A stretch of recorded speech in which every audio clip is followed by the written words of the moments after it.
네, 여러분 안녕하십니까? 클로징벨 라이브 시작하겠습니다. 어서 오십시오. 오늘도 치열했던 국내 시장 이제 마감까지 약 10분 정도 남겨두고 있는데 여러분의 오늘 흐름, 오늘 수익, 오늘 투자 상황 어떠십니까? 저희와 좀 공유해 주시죠. 자, 일단 코스피는 3.89% 현재 상승입니다. 5,287선입니다. 코스닥이 오늘 상대적으로 뒷심이 더 좋은데요. 4.4% 상승하면서 1128선 기록하고 있는 상황입니다. 오늘 양시장에서 개인 순매도가 나오고 있는 모습인데 외국인과 기관의 동반 매수는 포착이 되고 있고요. 특히 오늘 코스피 시장에서 기관이 2조 6천억 원 넘는 순매수를 지금 보여주고 있고요. 마찬가지로 코스닥 시장에서도 4,600억 원 넘게 순매수하는 흐름을 보여주고 있습니다. 오늘 사실 새벽부터 해서 주말부터 해서 다 들으셨던 이야기들이 오늘 시장에 사실 반응으로 나타났고 가장 대표적으로 보이는 게 이제 젠슨왕 CEO의 발언이라든가 미증시가 반등을 해줬고 다우가 5만을 찍었고 트럼프 대통령은 이 5만을 자기 임기 내 10만으로 만들겠다. 이런 공언도 좀 한 것 같고요. 여러 가지로 시장이 좀 흔들렸던 와중에 뭔가 정리되는 반등하는 흐름이 나오면서 우리 시장까지 특히 반도체 중심으로 매기가 좀 쏠렸다. 이렇게 볼 수도 있을 것 같습니다. 삼성전자도 주말 사이에 좋은 소식 또 의미 있는 이야기가 들려왔죠.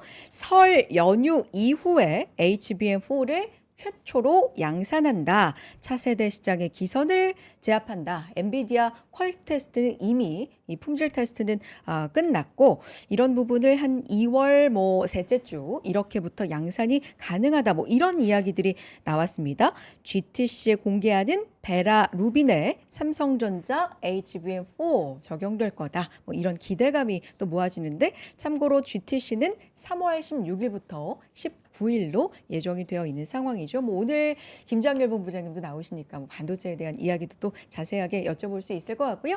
자, 우선 모셔보겠습니다.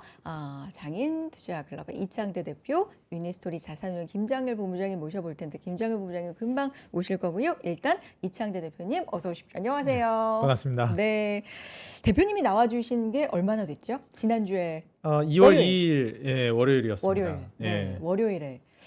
지난주에 월요일에도 사이드카였고, 네. 그치, 기억에. 네, 맞아요. 지난주 3번의 사이드카가 역대급의 변동성이 있었는데 일단은 그때마다 개인은 매수로 대응을 했거든요. 네, 그렇죠. 일단 오늘 보면 개인이 옳았다 역시. 네. 이렇게 봐야 될까요? 오늘 시장 총평 어떻게 하세요? 일단 시장이 그때 제가 올 때만 하더라도 막 무너지고 있을 때였거든요. 네. 그래서 분위기 굉장히 안 좋다 그랬었는데 그때 기억하시는지 모르겠는데 들어오기 전에 시장이 오실 때 첫 출연이신데 안 좋아가지고 어떻게 그러셨잖아요. 그래서 그때 못 사는 종목 사고 좋죠. 어떻게 오르기면 하겠습니까? 오히려 기회고. 네네, 좋죠. 그렇죠. 막 그러셨던 것 같아요. 네, 맞아요. 그래서 사실 2월 같은 경우에는 총평을 남겨보자면 네. 제가 생각하기에는 길면 3월까지 조정이 나올 수는 있는데 이게 막 굉장히 길어질 것 같지는 않습니다. 그래서 한 날씨 따뜻해질 때쯤에는 좀 올라갈 거라고 보는데 어떤 분들은 벌써 하락 끝난 것 같다라고 생각하시는 분들도 있어요. 근데 항상 제가 이제 투자하면서 많이 말씀을 드리는 게 평정심 유지하는 게 좀 중요한 것 같습니다. 네. 오를 때는 너무 흥분하지 말고 또 지난주 일요일 월요일 날 2월 2일 그때부터 조정 나올 때도 솔직히 지난주 금요일까지만 해도 분위기는 굉장히 안 좋았어요. 장마감 할 때까지 계속 떨어지는 추세였기 때문에. 맞아요. 그럴 때 오히려 이제 좀 좋은 주식들이 하방을 잘 버텨주는 종목들이 있어요. 실적 좋은 종목들. 그래서 요즘 시장에서는 오히려 그 성장 모멘텀을 갖고 있는 종목들도 물론 좋겠지만은 특히 실적 그리고 이제 해외 수출 기반으로 성장하는 기업들 위주로 보면 좋은 성과 낼 거라고 보고 있거든요. 그래서 화장품이라든지 소비 계통의 종목들, 음식료 업종들 이런 쪽들이 괜찮을 거라고 보여지고 네. 제약 바이오 안에서도 좀 많이 갈립니다. 보통 이제 반도체 소부장은 지금 대부분 실적주 위주로 많이 올라가고 있기는 한데 제약 바이오는 좀 갈리잖아요. 트렌드가 좀 셌던 종목들, 비만 치료제라든지 아니면은 ADC 항체약물 접합체나 플랫폼 기업들이 강세를 이전 파동에서 많이 보여줬는데 그때 못 갔던 종목들, 실적도 상당히 좋고 네네. 앞으로 더 좋을 걸로 기대가 되는데 아직 못 갔던 종목들이 또 외인들이나 수급 주체들이 담고 있으니까 실적 시즌이 이제 오고 있는 시점에서 우리가 그런 종목들을 집중해 보면 수출 기반으로 성장하고 있으니까 이거는 좀 눈여겨볼 수 있겠다. 좀 어느 정도 그래도 시장이 흔들려도 믿고 갈 수 있을 만한 종목들로 네. 수급이 더 집중될 거라고 보여집니다. 다 말씀해 주시면 안 되니까 이런 부분들도 차례로 이제부터 좀 들어보기로 하겠고, 사실 코스피가 오늘 장중에 5,300선을 돌파하기도 했었고 장중 최고가 532로 찍히기는 하는데 지금 장 막판으로 들어서면서 조금 후반에서 힘이 좀 약해졌죠. 그래서 5,300까지는 못 가고 지금은 5,287선 이렇게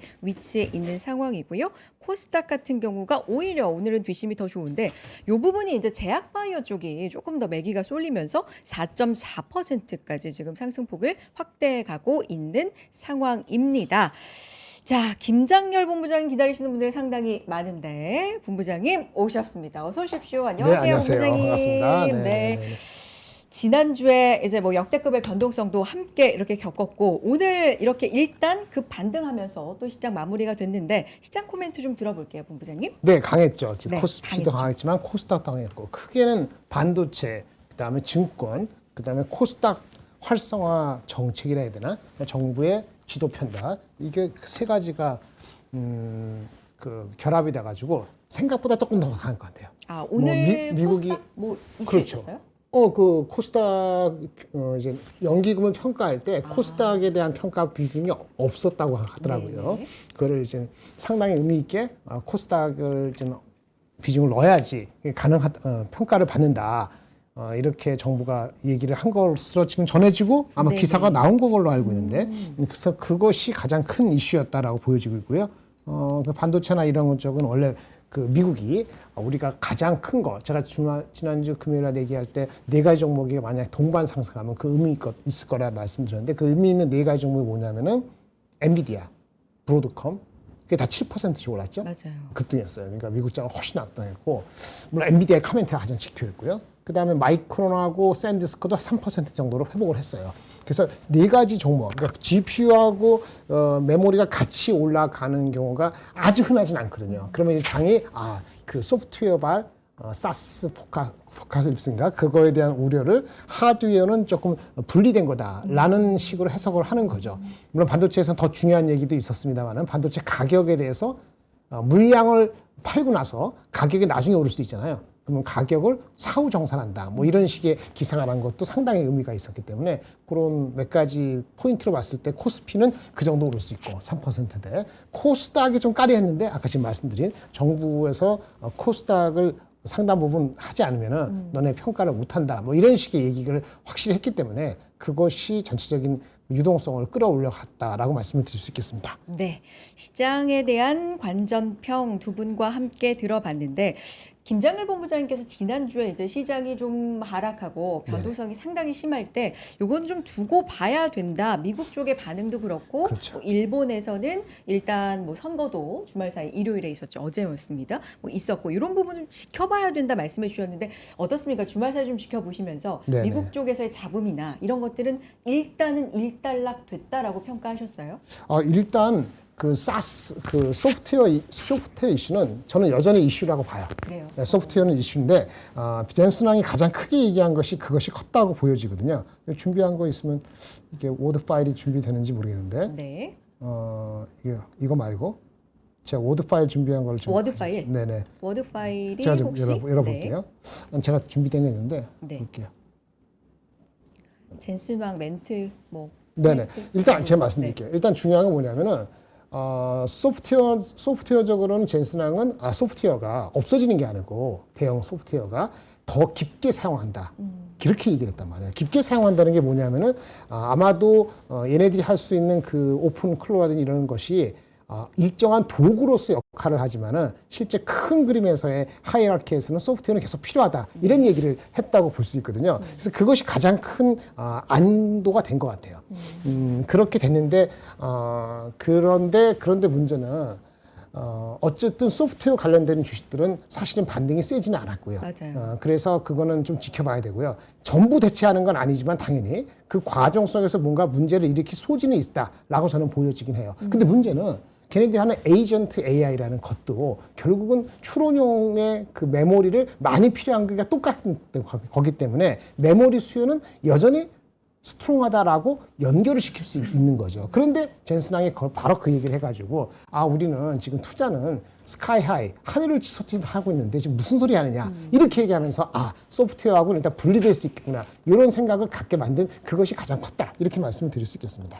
6,600억 달러 캐펙스 총 이렇게 봤을 때 이게 너무나 큰 거 아니냐 뭐 이런 논란들 속에서 젠슨 왕 CEO가 일단 적절한 자본 지출이고 지속 가능하고 인프라 투자가 뭐 7, 8년 계속될 것이다. 이런 멘트를 하면서 이걸 좀 정당화 시켜줬다고 할 수가 있는데 사스, 프로그램, 뭐 소프트웨어 이쪽은 약간은 좀 미미했다. 반등이 이런 부분을 좀 지켜볼 필요가 있다 말씀해 주셨는데 일단 자 시장 마감을 했으니까 이런 부분들 좀 살펴보겠습니다. 일단 코스피 4%대 상승으로 마무리가 됩니다. 5,295선이고요. 코스닥도 4.33% 상승으로 마무리가 됩니다. 양시장에서 외국인과 기관의 매수는 들어오고 오늘도 개인은 올라갈 때는 항상 요즘은 매도로 대응하고 있는 개인의 지금 매도 확인을 해볼 수가 있는 상황인데 하나하나 좀 짚어보도록 하겠습니다. 오늘 장중에 5,322선까지 가긴 했는데 살짝 힘이 못 미치기는 했지만 그래도 장 뒷부분까지도 그래도 상승으로 끌어올려주는 우리 증시를 확인해 볼 수가 있었습니다. 자, 반도체 얘기 조금만 더 해볼까요? 오늘 뭐니 해도 삼성전자와 하이닉스가 장 초반부터 해서 뭐 5%, 6%대 이렇게 강하게 좀 끌어올려줬는데 HBM4 연휴 이후에 세계 최초 양산 이 이슈가 좀 컸잖아요. 본부장님 요 얘기 좀 해주세요. 그거요? 네. 사실은 이게 컸던 거 아니에요? 아니에요? 안 컸던 건 아니죠. 안 컸던 건 아닌데 크긴 컸는데. 이게 시장에서 여러 가지 얘기가 나오는 것 같아요. 첫 번째는 HBM4를 이제 첫 번째 뉴스는 이 뉴스부터 볼까요? 좀 좀 보여주실 수 찾았는데, 있을까요? 이제 나옵니다. 네네. 이 얘기가 나오는데 여기로 합시다. 세미 어나리시스라는 곳에서 미국의 나름대로 좀 이제 주목을 받고 지명도가 있는 분석 쪽인데 마이크론이 HBM4에서 점유율이 제로일 것이다라고 자기네들이 예측 내지는 전망을 집어넣은 보고서가 나왔다고 했어요. 그래서 사실은 이거 나오면서 마이크론 주가가 장 시작하기 전에 조금 빠졌었거든요. 네. 좀 빠지다가 결국은 다시 본장에서는 3% 올랐어요. 그래서 이것이 진위가 헷갈리긴 하는데 그러면 하이닉스하고 삼성전자가 다 나눠 갖는다. 이렇게 돼가지고 삼성 하이닉스한테는 요 그대로 하면 어떻게 되죠? 파지티브한 거죠. 그렇게 말씀드리고 두 번째는 지금 말씀하신 삼성전자가 구정 지난 다음부터 가장 먼저 출하를 한다. 그런 얘기한 거잖아요. 그럼 이렇게 얘기하면 어떤 얘기죠? 마이크론이 본장에서 많이 오르면 안 되는 거고 그 다음에 하이닉스하고 삼성전자 보면은 삼성전자가 먼저 나갔다고 한다는 거기에 방점을 둬서 그것만 보면은 삼성전자가 더 주가가 많이 올라야 되는 거죠. 하이닉스보다. 근데 그냥 같이 올랐잖아요. 그러니까 지금 이 뉴스는 무슨 얘기냐면 HBM4는 어차피 누가 먼저 초도 물량을 조금 나가든 뭐하든 간에 마이크론 엔비디아 입장에서는 이거를 5월달 정도에 받아서 걔네들이 양산을 본격하는 게 하반기이기 때문에 그러니까 지금부터 3, 4, 5월 사이에 삼성이건 마이크론이건 하이닉스한테 충분히 받아서 걔네가 업배를 러닝하는 게 중요하단 말이에요. 근데 그거는 이미 가동되는 건데 삼성이 먼저 했다는 걸 얼마나 의미를 둘 것이냐. 그러니까 마이크론이 완전히 제로가 된 것이 진짜 맞느냐라고 봤을 때 여기는 조금 다른 의견이나 그런 전망도 있어요. 그래서 지금 주가도 그거를 반영해서 차별화되지 않고 삼성하고 하이닉스하고 마이크론이 뭐 4%, 3% 이렇게 반응한 것으로 보여지거든요. 여기에 대해서는 정확히 봤을 때 그러면 하이닉스하고 마이크론이 완전히 뒤로 자빠졌느냐, 마이크론만 탈락했느냐, 하이닉스는 탈락은 아닌데 출하량은 삼성이 먼저 받은 거냐. 다시 그러면 삼성전자가 받았던 출하량이 토도 물량이 그렇게 의미 있는 정도로 규모가 큰 거냐. 이런 여러 가지를 봐야 되는 거예요. 이건 확인을 해봐야 된다. 근데 이제 삼성전자가 의미 있다는 거는 얘네들이 갖고 있는 그 반도체의 그 프로세스 공정이 원C다 그래갖고 하이닉스 갖고는 원B보다는 조금 더 어드밴스드 공정이기 때문에 하이닉스보다 어드밴스드 공정에서 삼성전자의 수율이 하이닉스보다 별 차가 크지 않다면은 아마도 삼성전자한테 먼저 초도 물량의 오더를 줬을 수도 있다라는 의견이 하나 있는 거고 그래봤자 초도 물량이고 어차피 올해 물량 한 7대 3이나 뭐 6대 4나 이런 식으로 삼성 하이닉스한테 커밋한 거는 또 맞는 거니까 여기 초도 물량이 원시에 대한 어떤 그 퀄리티에 대한 측면에 의미를 둬갖고 했더라도 그게 큰 거 아니다라고 해석하는 사람들이 같이 있어요. 그게 아마 충돌해서 삼성하이닉스 주가는 비등하게 여기에 큰 의미를 두지 않은 것 같고 핵심은 마이크론이 제로라는 건데 마이크론이 진짜 제로가 맞고 그것이 일시적인 게 아니고 좀 의미 있게 간다고 하면은 이거는 사실은 오늘 본장에서 마이크론이 삼성하이닉스만큼 올라가면 안 되는 거거든요. 아, 이제 오늘 밤에 네네네. 그런 입장이기 때문에 그걸 같이 봐야 된다. 이거는 그렇게 말씀드리고 사실은 말을 계속 죄송한데 주가에 올라간 거는 가장 큰 거는 이거라고 보시면 될 것 같아요. 그거보다도 요 얘기죠. 요건데 아까 요 얘기 나왔는데 모르겠는데 죄송합니다. 아니에요. 천천히. 네. 와. 요거. 네. 그 가격이 오르면 추가 정산을 한다. 그러니까 삼성하이닉스 마이크론이 계약을 하잖아요. 어디? 3개월짜리. 여기 가격이 오르면. 이렇게 가격이 보이구나. 오르면. 네. 삼성하이닉스 마이크론이 그러니까 저기 장기 계약을 맺잖아요. 뭐 6개월짜리를 맺고 1년짜리를 맺고 뭐 이렇게 맺지 않습니까? 그 고객들이 대리건 HP건 뭐 이런 업체 포함해서 수많은 업체 맺는데 계약을 길게 가져가는 게 아니고 좀 짧게 가져간다 오히려. 가격이 어떻게 될지 모르니까. 그렇게 장기 계약보다는 약간 단기 계약을 하고 나중에 올라가는 가격을 바로. 그러니까 지금 뭐냐면 가격이 올라갈지 모르니까 가격을 지금 픽스하더라도 다음에 또 오를 수도 있잖아요. 그렇죠. 그러니까 가격을 사후 정산하겠다 이런 정산 모델을 하겠다는 거예요. 그러니까 보통 길게 1년치를 하고 가격 픽스가 아니고 그런 식으로 한다면 단기적으로는 삼성하이닉스 마이크론도 포함되는 거죠. 가격에 대한 업사이드를 내다보고 있기 때문에 이런 얘기가 추진되고 있는 그 배경이 중요한 거거든요. 그러면 가격이 물론 비록 한 3, 4개월 사이에 거의 더블이 올랐고 일정 제품은 그리고 이게 2월, 3월, 4월, 5월 가는데도 가격 상승률이 둔화되는 건 맞겠지만은 이것이 상승이 좀 더 될 수 있다고 보는 관점에서 이런 얘기가 나온다는 거는 가격의 모멘텀이 아직도 살아있구나. 라고 생각을 할 수 있는 거죠. 그래서 나온 얘기가 이런 얘기가 동시에 나오는 거예요. HP, Dell, Acer, ASUS 이게 이제 넘버 1, 2, 3, 4, 5에서 1에 레노버하고 그다음에 4위에 애플을 제외하고 2, 3, 5, 6 여기 얘네들이 한 전체 저기 PC 업체의 50%인데 얘네들이 여태까지 삼성전자 하이닉스 마이크론 거를 주로 썼을 거 아닙니까? 걔네 시장의 90% 차지하고 있으니까 그렇잖아요. 그런데 이제는 안 되겠어. 중국. 네, 도저히 안 되겠어. 중국 업체 비록 여러 가지 측면에서 부진하지만은 규모도 그렇고 뭐 퀄리티도 그렇고 근데 걔네 거를 쓰는 거를 검토를 한다. 라는 얘기가 동시에 나온 이거하고 다른 얘기가 아니고 같은 얘기를 반응이 다르게 나오는 거죠. 어쨌든 주가의 반응은 당연히 반도체 가격이 많이 올랐지만은 여전히 룸이 있구나라는 해석을 할 수 있는 이것이 아까 HBM4에 대해서 뭐 누가 마켓시를 먼저 하냐 이거보다 더 의미 있게 다가왔지 않았을까라고 제가 추론해 봅니다.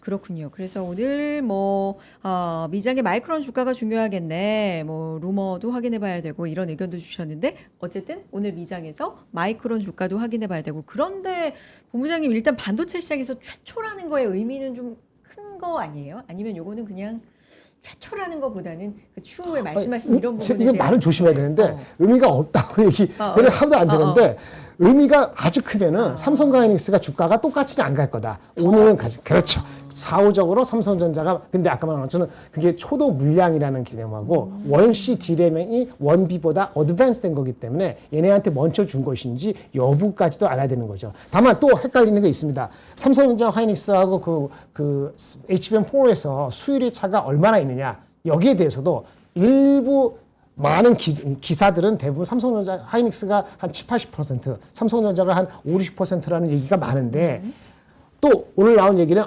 대등하니까 이런 먼저 받은 거 아니냐 초도 물량이라 하더라도 이렇게 해석할 수도 있어요. 그럼 지금 얘기를 들어보면 저도 이제 소스를 하면은 어느 누구도 정확히 얘기하는 사람은 없습니다. 네네. 정확히 얘기할 수 있는 방법이 없는 거죠. 삼성이 그렇다 하이닉스가 그렇다고 얘기를 안 할 거 아니에요. 어쨌든 물량이 나가는 거 봐야 되는데 물량이 많은 물량이 나갔다 그러면은 그 의미가 큰 건데 지금까지는 초도 물량은 어쨌든 원C에 대한 제품에 대한 어떤 품질적인 의미를 부여를 했다. 근데 물량적인 의미가 있는 것인지는 잘 모르겠다. 여기까지 말씀드리는 게 좋을 것 같습니다. 알겠습니다. 뭐 읍스님도 DDR5 수율 문제 이제 개선된 건가 수율에 대해서도 네 말씀해주고 계시고 살로만자라의 표범님도 수율은 낮아도 양산 발표 먼저 하는 건 일단 네. 조금 헷갈린다고 뭐 이런 부분들도 말씀해주고 계시고 일단 오늘 장에서 가장 큰 이슈 중에 하나였던 삼성전자 HM4 최초 양산에 대한 본부장님의 의견부터 들어봤습니다. 자 대표님, 네 대표님 오래 기다리셨는데 아, 네. 들어보고 싶어요. 오늘 시장 특징적인 부분들 어떤 부분 체크가 되십니까? 일단 첫 번째로 좀 볼만한 게 그동안 이제 외국인들이 좀 많이 빠져나갔어요. 네. 아무래도 이제 수급 조치에서 본다라고 했을 때 기관 힘이 좀 셌었는데 네. 외국인들이 오늘 같은 경우에는 그래도 다시 좀 돌아와주는 모습을 보여주기도 했거든요. 그리고 이제 앞서서도 말씀을 해주셨지만 정부 쪽에서 이제 코스닥 육성을 하겠다라고 이야기를 했는데 코스닥 육성 정책의 방향성 자체가 좀 아직 뭐 디테일하게 더 나와야 되겠지만 일단 나와 있는 걸 가지고 얘기를 해보자면 모두 다 품고 가겠다라는 스탠스가 아니라는 걸로 보여져요. 뭐 코스피 같은 경우는 5천을 찍겠다 이런 얘기가 나왔지만 코스닥 3천이라는 그 지수를 제시했을 때 어떤 식으로 그러면은 3천을 달성할 것이냐 얘기가 나오는데 거기에서 많이 좀 얘기가 나왔던 게 일단 썩은 살은 도려내겠다. 네. 퇴출 기업들은 빨리 좀 퇴출시켜야 하고 그래서 이제 우리가 코스닥 150 종목을 좀 보는 게 좋겠다라고 제가 항상 이야기를 하고 있어요. 그리고 시총 최상단에 있는 종목들, 실적 기반 성장이 그래도 탄탄한 기업들. 아무래도 이제 코스닥 쪽에서 우리가 이제 기대감만 가지고 가는 종목들이 꽤 있거든요. 물론 그 실적은 아직 안 나오고 기대감만 가지고 가는 기업이 다 나쁘다는 건 아닙니다. 근데 그 중에 정말 좀 위험한 기업이라든지 주주들이 굉장히 좀 고통받는 기업들도 굉장히 많거든요. 그래서 그런 좀 좋지 않은 기업들은 빨리 퇴출시키고 오히려 비상장 기업들 중에서 괜찮은 기업들 성장 잘하고 있고 운영 잘하고 있는 기업들은 적극적으로 또 상장 돕고 그다음에 육성이 될 수 있게끔 이런 쪽으로 좀 밀어주는 것 같고 하나가 이제 또 STO 쪽이라고 보여집니다. 토큰 증권 이제 적극적으로 활용하겠다라는 얘기가 나왔기 때문에 이러한 포인트를 좀 볼 필요성이 있을 것 같아요. 그리고 이제 우리가 추가적으로 좀 볼만한 포인트가 여기에 대해서 그러면은 코스닥을 육성할 때 어떠한 섹터나 종목들이 올라갈 것인가 이거를 좀 우리가 생각을 해봐야 하는데 우리가 이제 코스피가 올라갈 때도 기본적으로 이제 삼성전자, SK하이닉스 그리고 반도체 쪽이 안 올라가면 코스피가 올라가기가 쉽지가 않습니다. 그렇기 때문에 이제 코스닥 육성할 때도 우리가 기본적으로 이제 많이 얘기하는 게 뭐 시총 최상단을 차지하는 그리고 대부분 이제 비중을 차지하고 있는 반도체 소부장 그리고 이제 제약 바이오 그리고 더 본다라고 하면은 이제 여기에서 뭐 로봇이나 아니면 2차 전지도 보는데 최근에 이제 실적을 조금 중요하게 보다 보니까 앞서서도 말씀드렸듯이 이제 소비주들 뭐 한일령 관련해 가지고 중국 일본 사이가 안 좋아지다 보니까 여기에서 화장품 종목들이 또 매수세가 많이 치고 올라오고 있어요. 오늘 아모레 퍼시픽 네, 실적이 네. 너무 좋게 나와가지고 솔직히 이제 우리가 화장품 종목들을 본다라고 하면은 APR이 이제 시총 1등을 뺏어버려서 제가 예전에도 뭐 몇 번 언급한 적은 있는데 1등을 했던 기업이 1등을 뺏겨버리게 되면 좀 프리미엄을 뺏기는 게 있거든요. 아무래도 그리고 그렇죠. 예, 네. 뭐 이전에 한번 그 SK하이닉스 같은 경우에도 한번 이제 좀 뺏어가는 모습이 있었고 그리고 이제 삼양식품 같은 경우에도 우리가 라면 하면 1등은 농심이었잖아요. 근데 삼양식품이 이제 수출 실적을 기반으로 폭발력 있게 성장하다 보니까 뭐 사실상 이제 1등의 포지션을 뺏어갔다라고도 좀 볼 수 있겠습니다. 근데 이제 아모레퍼시픽이 아무래도 이제 APR 쪽에 뭐 패권을 좀 넘겨줬다라고 생각이 들죠. 이제 시총 1등도 좀 내줬고요. 근데 여기에서 우리가 생각해 볼 수 있는 게 그래도 1등 기업이었다라는 거예요. 썩어도 준치라고. 그래서 아모레퍼시픽도 아무래도 경쟁력 있고 무게감이 있는 기업, 덩치가 좀 있다 보니까 업황 전체적으로 좋아졌을 때 실적이 바로 또 증명이 되기 시작하는 기업으로 보여집니다. 그래서 아모레퍼시픽 같은 경우에도 이제 실적 발표가 나오면서 뭐 보게 되면은 지금 현 시점에서 우리가 25년 4분기를 뭐 내다 보는데 이게 영업이익률은 그렇게 이제 좋지 않은 것 같기도 하다라고 하지만 이 매출 자체 캐파라든지 그다음에 이익 구조 자체가 한번 올해부터는 도약을 크게 할 수도 있겠다는 평가도 나오고 있어요. 뭐 아모레퍼시픽이 그동안은 좀 지지부진한 모습을 보여줬는데 25년 4분기 실적부터는 이게 완전히 지금 도약한 게 눈에 보여지는 수준까지 왔거든요. 근데 이게 만약에 그 재무제표까지 이제 들어가지고 보게 되면은 솔직히 이제 뷰티 종목들, 화장품 종목들이 그렇게 많이 올라가지를 않았습니다. 뭐 그 APR 같은 대장주들을 제외하고는 못 올라간 종목들이 굉장히 많아요. 그래서 뭐 아모레퍼시픽도 지금 매출액이 뭐 전년도 이제 그 4조 2천억 정도에서 4조 5천억 그리고 내년까지 전망치는 다 좋게 나와요. 근데 여기서 중요한 게 결국에는 이익 구조도 좋아지느냐, 단순히 매출 영업이익 순이익만 늘어나는 게 아니라 영업이익률이나 이제 순이익률 같은 마진율도 올라가느냐가 이제 핵심인데 아모레퍼시픽 같은 경우에 지금 마진율도 그래도 같이 올라갈 걸로 기대돼요.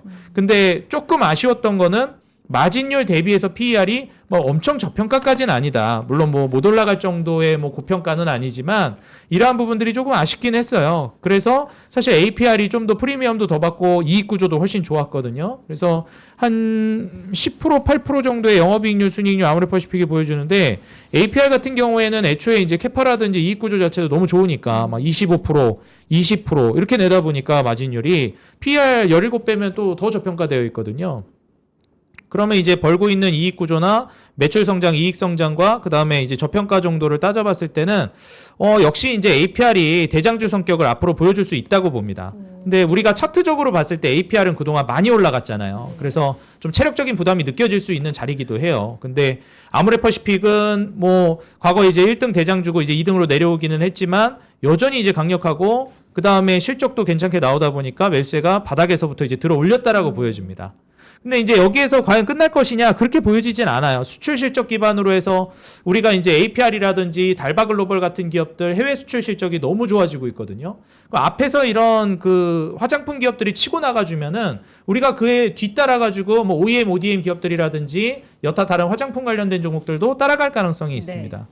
그래서 지금 현재 말씀드린 아모레퍼시픽이나 그 다음에 뭐 달바글로벌 이런 종목들이 바닥에서 이제 올라오고 있는 상황이고요. 실적 역시도 달바글로벌은 이제 이번 달 말에 이제 추석 연휴 추석이 아니죠. 이제 설 연휴 끝나고 이제 실적 발표가 예정돼 있어요. 그래서 그때 실적 발표가 어떻게 되느냐에 따라 좀 많이 달라질 것 같은데 우리가 그 지난번 실적 3분기 실적 발표했을 때 생각보다 좀 잘 안 나와가지고 많이 좀 떨어지긴 했었습니다. 근데 그게 뭐 엄청 크리티컬하게 터졌다 이런 개념이라기보다는 이제 4분기에 또 연말이기도 하니까 그때 집중하기 위해서 마케팅 비용도 좀 들어가고 비용을 좀 이제 쓴 건데 사실 이게 막 그 산업이라든지 기업의 이제 성장 캐파가 뭐 무너지면서 실적이 다운된 게 아니라서 오히려 이번 4분기 실적을 많이 좀 기대하고 있지 않나. 그렇게 좀 보여집니다. 저는 오늘 업종별로 보면 가장 많이 오른 업종이 오늘 전력 쪽이고 2등이 이제 화장품으로 랭크가 되어 있고 그 다음에 이제 태양광 쪽입니다. 한화솔루션 비롯해서 태양광 쪽이 많이 올랐고요. 뭐 증권주, 통신장비주. 그러니까 그 동안에 우리가 좀 일명 시장을 끌어가는 업종이라고 익히 보던 것들 사이에 그러니까 보통 이런 것들이 가면 화장품, 뭐 소비 이런 것들이 좀 쉬게 마련인데 오늘 화장품주가 이렇게 빵 떠버린 게 이게 과연 어떤 신호인가 이것도 사실 좀 한편으로는 궁금했거든요. 혹시 여기에 대해서 본부장님도 코멘트가 있으실까요? 지금 뭐 말씀하신 거 이상하게 특별한 건 없을 것 네. 같고요. 그러니까 아까 APR은 코스피니까 좀 다르고 네. 미리 오른 측면이 있어서 그런 거고 아까 달바글로벌 같은 경우는 이거는 이제 3분기 실적 나올 때 어떻게 보면 쇼크 비슷하게 받았거든요. 많이 던졌어요. 손절매가 되고 기다리신 분은 이제 회복하는 정도인데 그 각도로 보면은 뭐 바닥에서는 엄청난 것 같지만 이전 주가로 보면은 이제 원복했다 이 정도이기 때문에 큰 의미를 하기는 어렵고 지금 아모레퍼시픽이나 다른 거 이 중국 관련되는 거는 다른 테마로 붙은 거기 때문에 그건 다르게 평가해야 될 것 같아요. 그래서 그 화장품은 이제 그 정도로 봐야 될 것 같고 주가가 다 많이 다시 5,200, 5,300 가니까는 이제 조금 많이 오른 거는 조금 쉬어가는 것도 있잖아요. 그러면 덜 오른 섹터로 가다 보면은 실적 나오고 넘버 나오고 좀 덜 오른 거 그저 찾다 보면은 화장품에서 몇 개 걸리는 게 있는 거죠. 그는 그 정도로 좀 보여지고 저는 뭐 오늘 종목에서는 아까 지금 말씀하신 것처럼 그 하나솔루션 같은 태양광 아니면 또 기세가 좋은 거 또 뭐 있을까요? 증권주. 네. 증권주 특히 증권주에 저는 어텐션을 많이 했거든요. 그래서 증권주가 코스닥도 활성화하고 그 다음에 코스피도 만약에 전고점을 5,370인가 전고점을 5,000 뚫게 되면 삼성하이닉스로 그러면은 거래량은 더 늘 수밖에 없기 때문에 증권주 그다음에 그 정도가 더 탄력이 있어 보이는 섹터가 아니겠느냐 저는 그렇게 보거든요. 반도체 말고 그다음에 지금 뭐 뭡니까 그 변압기 말고요. 변압기는 가장 대장주였는데 가장 사실은 주가가 조금 애매하고 좀 부족했다고 느껴지는 게 HD 현대 일렉트릭인데 그렇죠. HD 현대 일렉트릭 리포트 보시면 아시겠습니다만은 거의 모든 면에서 완벽했어요. 예, 거의 모든 면에서 완벽했어요. 근데 애널리스트 목표 주가는 그렇게 아주 판타스틱하게 올라가지는 않죠. 근데 그게 오히려 숨은 매력이 있을 수도 있거든요. 이것이 이제 처음에 미리 갔기 때문에 여간에서 애널리스트 110만 원, 120만 원, 130만 원을 부르지 못해요. 네. 왜냐면은 27년 정도까지의 이익만 가지고는 밸류가 아주 편안하진 않거든요. 비싼 건 아닌데 아주 편안하진 않아. 그래서 이거를 28년, 29년을 땡겨야 되는데 아시다시피 이쪽에는 굉장히 쇼티지가 반도체만큼이나 세다고 하면서도 업체들이 조금 이렇게 가이던스 자체를 좀 보수적으로 주다 보니까 애널리스트 목표 주가 높이는데 한도가 있지만은 요거 한번 보시면 대신증권에서 나온 리포트인데 일단 제목이 재밌어요. 그들은 다 계획이 있다. 이런 얘기인데 목표 주가 잠깐 빨간 번 말씀드릴게요. 110만 원인데 PER로 올해 기준으로 24배, 28년 기준으로 24배면 괜찮잖아요. 그럼 사람들이 이제 알기를 하지. 28년이면 이제 올해 26년인데 28년 거 땡겨야 되는데 땡길 수 있어요. 언제 땡기느냐? 그때까지 보이면. 언제냐? 쇼티지가 되면은. 근데 반도체도 지금 27년까지 괜찮다는 얘기를 하잖아요. 다 뭐 근데 이제 네. 변화기는 좀 더 리드 타임이 길죠. 그렇죠. 2년, 3년까지 보는 거니까 27년에 32배 110만 원이면은 뭐 이렇게 볼 수 있지만은 28년에 24배를 만약 이렇게 주면은 이 정도는 좀 그렇게 볼 수 있는 건데 왜 더 못 부르냐? 아까 회사의 가이던스나 이런 게 있기 때문에 애널리스트들이 거기서 확 못 가는 건데 네. 내용을 나중에 쭉쭉 보시면은 이 정도면은 업사이드가 더 있다고 유추할 수 있는 거예요. 근데 이거를 지금 와서 이렇게 되느냐? 그 항상 말씀드렸죠. HD 일렉트릭도 90만 원 이하에서는 괜찮다. 근데 들어가고 나서 한 2개월, 3개월 기다릴 수 있다. 그 인내 시간까지는 아니더라도 기다림을 기다려야 된다는 거죠. 그동안에 조선이 가고 방산이 갈 수 있고 그동안에 원자력이 갈 수 있고 삼성 반도체가 먼저 갈 수 있는데 이게 이제 실적 나올 때 되면은 뭔가 달라질 수 있다. 그게 이제 어저께 터진 거고 실적이 나오고 오늘 터져서 현대일렉트릭이 그 무거운 것이 오늘 11%가 올라간 거죠. 그래서 10%가 올라서 이제 90만 원대로 된 거예요. 그럼 90만 원 이전에서 샀으면 어떻게 됐을까 볼까요? 90만 원 이전에 샀으면 말이에요. 이게 보면은 참 보시면 아무것도 아닌 것 같지만 보세요. 작년 11월 달에 90만 원, 11월 초반에 90만 원, 97만 원 목표 한번 가고 나서 계속 쉰 거야. 이동안 있는 사람도 계속 지겨웠을 거 아니겠어요? 그러니까 믿음이 없으면 이거 못 버티는 거죠. 그런 게 다른 거예요. 아까 아모레 퍼시픽이나 모두 마찬가지인데, 자기가 어느 시점에, 그래서 꼴찌 잡으면은 한 3개월 쉴 생각을. 그렇죠. 아무리 좋아도. 그죠? 예. 그러니까 그 생각은. 비용이라는 게 있으니까. 예. 이렇게 그 좋은 회사인데, 좋은데. 그러면 90만 원 이하 산다는데, 90만 원에서 몇 번 기회가 있었는데, 그때 언제 사더라도 한 2개월 기다리는 거 아니에요. 네. 아무리 좋아도. 그런 묘수가 있다는 거고, 그렇게 따지면 가만히 있다가 터진 거, 하나솔루션, 이걸 말씀드릴 텐데, 하나솔루션, 이런 거. 이렇게 올랐잖아요. 이렇게 오를 때. 이렇게 오르잖아요. 하나솔루션. 네. 이게 애널리스트 목표 주가를 더 못합니다. 5만 원밖에 안 나오거든요. 왜 그런지 아세요? 다른 종목이 섞여 있으니까 넘버와이즈 해가지고 5만 원 이상 바로 할 방법이 없어요. 근데 그거 어떻게 하는지 아세요? 어떻게 하냐면은 거래량이 이렇게 터지고, 그렇죠? 네. 거래량 6월 터지고, 초부터. 거래량 한 번 터진 게 아니지. 한 이틀 연속 터지잖아요. 맞아요. 그러면 따라가야 되는 거예요. 그리고 특히나 언제 따라가냐? 거래량 터지고 이렇게 주봉으로 터지고. 터졌죠. 그렇죠? 주봉 완전 터졌잖아요. 이렇게 하는데 거래량이 터지고 사는 거 봐요. 여기 보면은 이게 23일 날, 아니 3일 날, 4일 날 장 흔들리고 할 때도 이 기세로 3천만 주 하면서 눈이 뭐 안 죽은 날아가잖아요. 외국인 기관이 예, 계속 사고. 이렇게 양방으로 이틀 가면은 눈치 보고 사야 되는 거예요. 그 눈치를 어떻게 보냐? 이거 경험하는 거지. 경험하는 거. 이거 잘하는 사람한테 믿든지. 그 넘버가 어떻게 해? 넘버는 이거밖에 안 나와. 흑자라는데 넘버가 어떻게 나와? PL 안 나오는 거거든. 안 나오는데 이건 있어. 눈치 보는 방법이 하나 말씀드리는데 네네. 타 방송도 말씀드렸는데 봐요. 2월 6일 날, 2월 5일 날 하나가 섰지. 한 명이 봐요. 1월까지 아무리 있다가 2월 5일 날 갑자기 나옵니다. 이게 중국 제재하고 그 다음에 우주선 태양광하고 이런 거 아니에요. 그렇죠? 그 내러티브인데 2월 5일 날 가만히 있던 애널리스트가 갑자기 3만 원 갖고 있는 사람들이 주가가 올라가니까 4만 5천 원으로 자기 나름대로 하면서 항복한 거지. 홀드에서 바이로. 이게 투자 의견이 바뀔 때는 유심히 봐야 돼요. 네. 근데 또 바뀌어.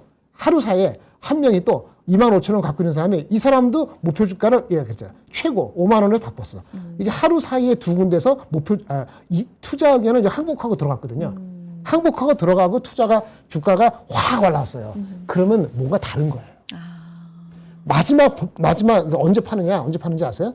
목표 주가 한 번 더 올라가고 이 아저씨 여기 계신 분 있잖아요. 홀드. 이 와중에 홀드 유지하신 분 있어. 끝까지. 이분이 포기하고 목표 주가가 여기서 아마 그 목표 따라오니까 애널리스트 한 6만 원 부를 겁니다. 6만 원 부를 거라고. 그때 따라가면 바보 되는 거야. 그러면 언제 따라가냐? 이 기세를 볼 줄 알아야 된다 이거야. 기세를. 이 장에 어떻게 이렇게 따라가느냐. 넘버화 하지 못하니까 따라가는 겁니다. 아니 이 기울기에 어떻게 따라가냐가 진짜 공감이 돼요. 이 넘버화 기울기에. 하는 순간에는 따라가기가 쉽지가 않아. 그러면 이미 투자 의견이 비슷해지니까. 그러니까 투자 의견이나 아니면 추세 넘버가 잘 안 될 때, 의견이 갈릴 때 아직 따라갈 여유가 있는 거예요. 네. 기사가 있을 때. 그러니까 모든 것은 우리나라가 지금 그 유동성 장사가 많고 코스닥이 코스닥 아니지만 코스닥 아니죠? 하나솔루션. 하여튼 유동성 장사가 넘칠 때 이렇게 하는 거지. 장이 뭐 금리가 헷갈리고 뭐 유동이 헷갈리면은 이거 기세 못 가죠. 뭐 사실은 아마 그렇다면은 오늘이나 정도에는 파는 게 맞을지도 몰라요. 거꾸로. 네. 그러니까 지금은 그런 눈치를 보면서 야 그런 거 가는 걸 찾아야 되는 거예요. 어떻게 하냐? 또 하나 있어요. 인텔리안테크 볼까요? 인텔리안테크? 네. 우주하니까 뭐 가만히 있다가 인텔리안테크가 오늘 상한가 갔어요. 그러네요. 이게 상한가 가기 전에 안 오는 게 아니잖아요. 상한가 가기 전에 안 오는 게 아니라고. 그렇죠? 이거 오늘은 뭐 이슈 있었어요? 이거 리포트 실적? 제가 알기로는 어저께 주말에 리포트가 나온 걸로 알고 있는데 창사 최대 실적 뭐 이런 이슈도 실적도 있네요. 나오고 네. 근데 실적보다도 실적이 싸진 않거든요. 근데 원래 비싸진 않았어요. 그냥 적당했어요. 보시면 이제 오늘 오르기 전에 40배면은 올해 기준에 PER 40배면 갈 수 있었어. 네. 이거는 오늘 상한가 가기 전이니까. 그러니까 40배까지 갈 수 있어. 왜? 우주 항공이고 이런 것들이 대부분 그렇게 갖고 있거든요. 근데 왜 끌어올렸을까? 아까 리포트가 됐던 내러티브가 통하는 거란 말이에요. 그러면 이제 따라가는 거예요. 보시면 여기도 목표 주가가 한 명이 황 튀었죠. 1월 말에. 68,000에서 98,000원 나왔잖아요. 요거 할 때는 움직이지 않았을 거예요. 지금 별로. 네이버 증권 보고 네네. 계시는 거예요? 하나 이거 투자증- 어디 있어요? 들어가면? 그거 네이버 네이버 증권이. 투자에? 예. 네. 여기 68,000원에서 98,000원 한번 올랐잖아요. 1월 네. 26일 날. 네. 그리고 같은 날 90. 그러니까 의견이 똑같이 이렇게 올라오는 거 오면서 만약 추세가 투자하면서 투자자들이 따라 붙는다. 1월 26일 날 언제야? 이때부터 된 거잖아요. 그렇죠? 이때부터 기관들이 붙기 시작했죠. 그러네요. 그렇죠? 한번 그리고 20% 가고 20% 갔잖아요. 거래 갔죠? 네. 그 내러티브 맞다 생각했어. 근데 애널리스트 왜 98,000원 못했을까? 항상 얘기하듯이 업데이트 안 하다 갑자기 업데이트 할 때는 자기네가 베리파이 하는 게 한계가 있기 때문에 목표 주가를 한꺼번에 바로 올라가지 못해요. 한 두세 번 나눠서 올라가거든. 근데 이렇게 98,000원하고 98,000원을 바로 뚫고 두 군데 애널리스트 두 군데 한 걸 뚫고 기사가 좋고 거래량도 안 빠지고 이게 또 9% 이렇게 하면은 이게 뭔가 있구나라고 생각을 하면서 봐야 되는 거예요. 그러면은 또 가지. 우주하고 갔을 때 키높이가 있을 때 PER 40배면 결코 싸지는 않지만 이 흐름을 왔을 때는 비슷하다고만 할 수 없으니 이거 끌어올려야 되지 않을까? 이런 시가총액이 1조니까 끌어올기 딱 좋죠. 그래서 이렇게 가는 거예요. 그러니까 인텔리안테크 하나솔루션은 전혀 다른 애니멀이지만 그렇죠? 태양광이나 이런 우주 관련되는 것이 다른 게 올라가고 키를 맞춰야 되는데 아직 이견이 있다. 유동성이 있다. 그럼 생각보다 더 갈 수 있다라고 생각을 하시는 게 필요하다. 그런 거를 보면은 한국장도 아직 그런 게 남아있다면은 전체적으로 더 남아있다라고 유추할 수 있는 그런 게 아니겠나 싶습니다. 분위기 파악은 뭐 목표 주가라든지 그렇죠. 이런 부분들 통해서 지금 요령이랄까 노하우랄까 이런 부분 말씀해 주셨으니까 참고를 해보시고요. 자, 대표님으로 넘어가겠습니다. 오늘 짚을 사실 섹터는 많아요. 전반적으로 좀 괜찮았었기 때문에 대표님 또 말씀해 주실 코멘트 주실 업종 뭐가 있을까요? 일단 이제 앞서 말씀드렸던 화장품 같은 경우가 이제 외인 매수세에서 좀 올라오고 있는 종목들, 뭐 상징적인 게 어떤 금액 기준으로 좀 많이 담은 종목들을 좀 말씀을 드린 건데, 일단 우리가 이제 그 최근 들어서도 그렇고 이제 일주일 단위나 이제 뭐 한 달 단위로 봤을 때 아모레퍼시픽이나 이런 종목들 그리고 APR 이런 종목들이 좀 두드러지는 모습을 보여줬습니다. 근데 우리가 좀 장기적으로 봤을 때 계속 꾸준하게 사모으고 있는 종목들이 무엇인가? 우리가 한 3개월 전부터도 외인들이 많이 사고 있고 그 다음에 최근 들어서도 계속 사고 있는 게 셀트리온입니다. 네. 그래서 이제 우리가 원래 제약바이오라고 하면 앞서 말씀드렸듯이 그런 트렌디한 종목들 지금 어느 정도 붐업이 되고 있는 섹터들 위주로 움직였는데 지금 셀트리온이라든지 그리고 매수세가 좀 많이 들어오고 있는 종목들을 보게 되면은 최근 들어서 그 좀 눈여겨볼 만한 게 셀트리온 추가적으로 쭉 내리다 보면은 여기 뭐 삼천당 제약 그리고 이제 제약바이오 쪽에서 보게 되면 뭐 아까 말씀드렸던 달바글로벌도 있고 LNC 바이오가 있어요. 네. 근데 이제 이 LNC 바이오도 그렇고 그 다음에 이제 앞서 말씀드렸었던 요 셀트리온 같은 경우에도 예전에는 그렇게 뭐 많이 주목을 못 받고 있었어요. 그리고 뭐 더 본다라면 한미약품 같은 경우에도 최근에 이제 다시 움직임이 나오는데 이런 종목들이 뭐 셀트리온을 재무 차트로 좀 본다라고 했을 때는 뭐 재작년까지는 좀 조정 나오는 건 이해가 됐습니다. 왜냐하면은 이익이 재작년까지는 뭐 그다지 그렇게 뭐 올라가고 있고 그러지 않았어요. 계속 떨어지고 있었기 때문에. 그래서 재무 차트를 보게 되면은 지금 현 시점에서 한 2024년까지 본다라고 했을 때는 그래도 이익이 계속 꺾이고 있었구나. 그러면 이제 고점 대비해서 주가 충분히 빠질 수 있지 였는데 여기에서 이제 한 20만 원 정도 수준 그리고 한 10만 원 정도 수준 요 사이에 이제 박스권에서 거의 뭐 한 4년, 5년 가까이 이제 횡보를 했거든요. 이게 이 횡보가 사실 24년까지 뭐 실적이 꺾이니까 그러려니 하는데 25년부터는 좋아졌거든요. 근데 그럼에도 불구하고 주가가 잘 못 올라갔었습니다. 그래서 이거 셀트리온 진짜 오랫동안 보유하고 계셨던 주주분들은 아니 25년부터는 그래도 좋아지고 다시 또 합병해가지고 시너지 날 거로 기대되는데 왜 이렇게 안 가나 했는데 역시 뭐 25년 말 이제 26년 넘어가면서 다시 올라가기 시작했습니다. 조금 이제 늦게 가기는 해도 갈 기업이 안 가진 않는다. 실적 성장하는 기업들이. 그리고 셀트리온이 지금 상장하고 나서 상장일에 최고 영업이익과 순이익을 지금 갱신해 나가고 있습니다. 그래서 현재 뭐 영업이익이나 순이익 같은 경우를 좀 놓고 보시면은 지금 여러분들이 투자를 전개해 나간다라고 했을 때 2026년은 굉장히 상징적인 해라고 보여져요. 올해부터는. 네. 왜냐면은 우리가 셀트리온 상장하고 나서 최고 영업이익 순이익 찍어줬던 시기를 비교해 보면 이제 그 구간을 넘어가는 구간이거든요. 올해부터가. 내년 내후년까지 성장이 이제 멈추지를 않기 때문에 사실 지금 셀트리온 아마 이제 그 전망치들도 앞으로 계속 좀 바뀔 거라고 저는 보고 있고 뭐 다들 경험하셨겠지만 증권가에서 이제 목표가가 나오잖아요. 그 목표가 가면 또 이제 목표가 상향이 이루어집니다. 그래서 셀트리온 같은 경우에는 여기서 한 차례 더 붐업이 되는 구간, 말 그대로 이제 매물대를 이제 막 뚫어준 구간이기 때문에 왜 이제 외인들이 매수했을까? 매수세가 좀 들어온 구간에 포인트를 좀 짚어보시면 될 것 같아요. 아니 지난주에 계속 시장 어려울 때도 4거래일 연속 상승이고 오늘까지 상승이니까 이제 5거래일 연속인 건데 요거 트리거가 됐던 일이 있는 거예요? 일단 역시 제일 중요한 게 실적이라고 보여져요. 실적이. 네, 실적 기반으로 이제 기대감이 좀 들어오기 시작하고 있고 우리가 그 삼성바이오로직스는 그래도 잘 갔는데 셀트리온은 비교적 좀 못 갔었거든요. 우리가 그래도 터줏대감이라고 부르는 기업들인데 현재 셀트리온 같은 경우에는 실적이 안 나오고 있었던 것도 아니고 작년부터 계속 꾸준하게 올려주고 있었는데 뭐 터지는 게 이제 최근 시점부터 매물대 돌파 나오면서 타점이 좀 시작됐다라고 보여집니다. 뭐 매출 4조 돌파하고 영업이익 1조 나오고 사상 최대다. 뭐 요때부터. 그렇죠. 아무래도 이제 숫자 나오면 네. 좀 시간차가 뒤로 가서 움직이는 경우도 있긴 한데 결국 뭐 명분을 붙이겠다라고 하면 뭐 그때 가서 이제 명분 붙이기 나름인데 실적 따라간다라고 보는 게 맞다고 보고 있습니다. 제약바이오 말씀을 이제 해주셨으니까 오늘 코스닥이 뒷심을 발휘해 줬던 주된 이유도 제약바이오 쪽에 조금 힘을 내주면서였잖아요. 그런 부분도 좀 짚어봤으면 좋겠고 알테오젠도 거의 7% 상승을 했거든요. 뭐 비만 치료제 이 부분도 뭐 효과가 좀 있는 걸로 나타났다 이런 이슈도 있고 좀 짚어주실래요? 알테오젠 7% 올랐어요. 네, 네. 뭐 일단 알테오젠 같은 경우에는 사실 한번 악재 나오고 나서 추세가 좀 깨져버렸습니다. 네.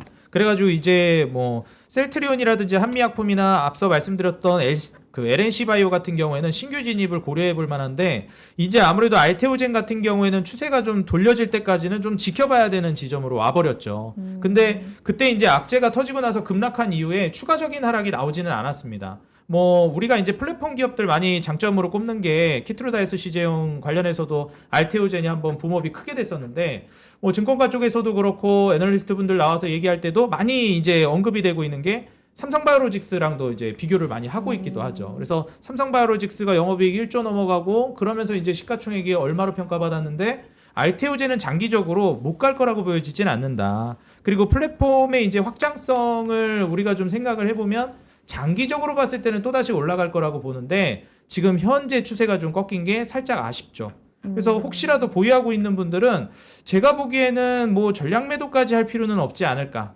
뭐 리스크 관리 차원에서 어느 정도 비중 조절이 할 수 있겠지만 충분히 다시 한번 또 도약할 수 있을 거라고 보여집니다. 네. 이제 이익 구조 자체도 제약바이오 쪽에서 굉장히 좀 중요하게 보는데 이제 영업이익률이나 순이익률을 본다라고 했을 때 이제 알테오젠 같은 경우에는 조금 다소 아쉬운 게 올해 이제 60%대를 전망하지만 내년에는 좀 꺾일 거로 보고 있어요. 그래서 뭐 PER이나 이런 거 따져보면 여전히 싼 거는 맞는데 지금 구간에서부터 우리가 매출이나 영업이익 순이익이 늘어나도 이익 구조가 꺾여 버리게 되면은 주가가 좀 힘을 잃는 경우가 있어요. 그래서 아니 얘는 이익이 전년보다 계속 좋아지고 있는데 왜 주가는 꺾이기 시작하지? 이제 이익 구조가 훼손되기 시작하고 전년 대비해서 이익 구조가 떨어지네.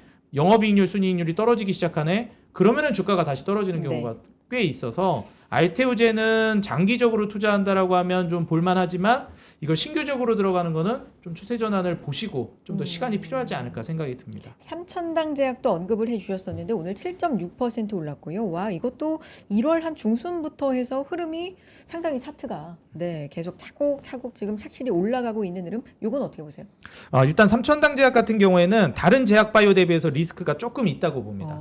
뭐 예를 들면 이제 우리가 HLB 같은 경우에도 워낙에 이제 뭐 주식하시는 분들 다 알고 있는 맞아요. 시총도 상당한 기업인데 아무래도 초보 투자자분들이 접근한다라고 했을 때 삼천당 제약이나 HLB라든지 이런 기업들이 나쁜 기업이라기보다는 난이도가 좀 높다. 전 개인적으로 이렇게 평가하고 있거든요. 그래서 내가 이제 투자를 전개해 나간다라고 했을 때 요즘에 또 시장이 흔들리면 믿을 건 실적이다 해서 삼천당 제약도 어쨌든 이제 실적 모멘텀 자체가 컨센도 굉장히 개선이 돼서 나와가지고 내년 내후년을 바라본다라고 했을 때 영업이익률, 순이익률 이 폭발력 있는 성장을 기대해보고 있는 지점이에요. 근데 주가가 우리가 이제 좀 그 이전부터 봤다면은 모르겠는데 상당히 좀 1월 달에 많이 올라가가지고 조정이 한 차례 나오면은 공략을 해봄직은하다고 보여집니다. 왜냐하면 이익 구조도 그렇고 마진율이 워낙에 많이 좋아지고 있기 때문에 이 정도 폭발력 있는 성장이면 지금 1월 중순부터 급등을 하고 좀 쉬어가는 패턴이거든요. 근데 여기서 추가적인 그 고점 돌파도 충분히 나올 거라고 보여져요. 2월 달에 만약에 조정 나오고 삼천당제에 좀 쉬어가는 흐름이 나오면 저는 타점 잡을 때 그 쉬는 구간에서 잡아보는 게 좋을 것 같습니다. 알겠습니다. 여기까지 듣고요. 본부장님. 네네. 네. 바쁘게 네네. 항상 보면 이렇게 뭔가 바쁘게 찾으시니까 제가 자꾸 뭘 찾으시는 걸까? 저거 지금 알고 있다. 삼성 바이오로직스하고 셀트리온 좀 말씀드리는데. 네. 삼바랑 셀트리온. 이건 제가 이런 거 시리어스하게 보는 건 아닙니다. 삼성 바이오 셀트리온 제가 아는 건 여러분보다 더 많이 알진 않아요. 상식적으로 아는 건데 이 리포트가 이제 나왔어요. 네. 많이 나왔죠? 오늘 갔어요. 기세가 좋았어요. 이렇게 갔어요. 화면 한번 같이 볼게요. 이렇게 이게 네. 올해 들어오면서 한번 텄죠. 네. 이렇게 이슈가 되고 오늘 또 튀고 아마 리포트들이 좀 많이 나온 것 같아요. 목표 주가도 오르는데 이거 중에서 가장 최근에 나온 목표 주가 좀 한번 볼게요. 이거 29만 원. 신한투자에서 29만 원 쓴 거. 그다음에 27만 원 쓴 거. 좀 그렇지 않아요? 어떤 부분이요? 목표 주가 상향하는 정도가? 아니요. 어떤 거는 아까 제가 아까 하나 솔루션? 하나 솔루션. 그다음에 무슨 또 다른 종목 또 100%, 50% 목표 주가 확 하고 그러는데 셀트리온은 이게 뭐지? 10몇 프로. 여기는 제로 올리지 않았고 8%. 그다음에 이분이 많이 올린 게 왜? 주가 많이 따라 29만 원 목표 주가 올렸어요. 그 정도 보면 목표 주가 그러니까 이거는 꾸준하고 기본 베이스가 깔려 있는 거예요. 그러니까 안정적인 거 좋게 생각하면. 그러니까 나쁜 건 뭐죠? 목표 주가대로 안 가도 오랫동안 버티면 돼. 누가 요거도 먹지도 않고 셀트리온, 알테온처럼 흔들리지도 않고. 그렇죠. 대신에 먹는데 시간이 많이 걸리죠. 근데 여기까지도 엄청 기다렸죠. 이거. 근데 이제 목표 주가리고 다가오니까 이제 목표 주가를 올렸어. 27만 원, 29만 원. 29만 원 한 이분 거를 제가 비난하는 거 아닙니다. 네네. 이분 거를 한 거 보니까 27년도 내년도 이익에 EBITDA를 얼마를 쳤어요. EBITDA 얼마? 상당히 높은 건데 EBITDA를 쳤는데 그 EBITDA 갖다 놓은 그 EBITDA PER보다 더 복잡하죠. 그 배수가 삼성 바이오로직스를 갖다 붙였더라고요. 그러면 얘가 삼성 바이오로직스보다 더 비슷하게 삼성 바이오로직스 받는 지금 밸류하고 비슷하냐 이 판단하시면 돼요. 그게 맞느냐. 그러니까 저는 이런 거 별로 안 좋아하는데 이렇게 삼성전자 하이닉스 얘기할 때 이렇게 보통 얘기해요. 삼성전자 얘기할 때 하이닉스 비교해서 멀티플. 보통 그렇게 심플하게 그게 직관적이니까 얘기하잖아요. 근데 원래 좋은 건 그게 뭔지 아세요? 그 회사가 과거부터 흐름이 없는데 지금이 과거 흐름하고 어느 위치에 놓이니까 회사가 자체로 변하는 거 하고 나서 그 다음에 글로벌 피어를 비교하는 게 맞거든요. 근데 보통 애널리스트가 그럼 바쁘잖아. 피곤하잖아. 그러니까 다른 거 갖다 붙여. 그게 나쁜 건 아니에요. 비교할 만한데. 근데 비교할 만한 게 비교가 맞느냐 이거죠. 그리고 비슷한 게 맞느냐? 제가 잘 모르니까 여러분들 악유하는 거예요. 그럼 이분이 얘기한 이 셀트리온의 목표 주가를 29만 원이 가장 높은 건데 이것을 삼성 바이오로직스하고 했는 게 이제 타당한가 그게 적당하게 마음에 드냐 이거죠. 그리고 주가를 보니까 이렇게 됐어. 그렇죠? 이거 따라가실래요? 아니면 삼성 바이오로직스가 그 사이 이렇게 됐더라고. 이렇게 됐죠? 네. 이걸 따라가실래요? 이거를 연구해 보실래요?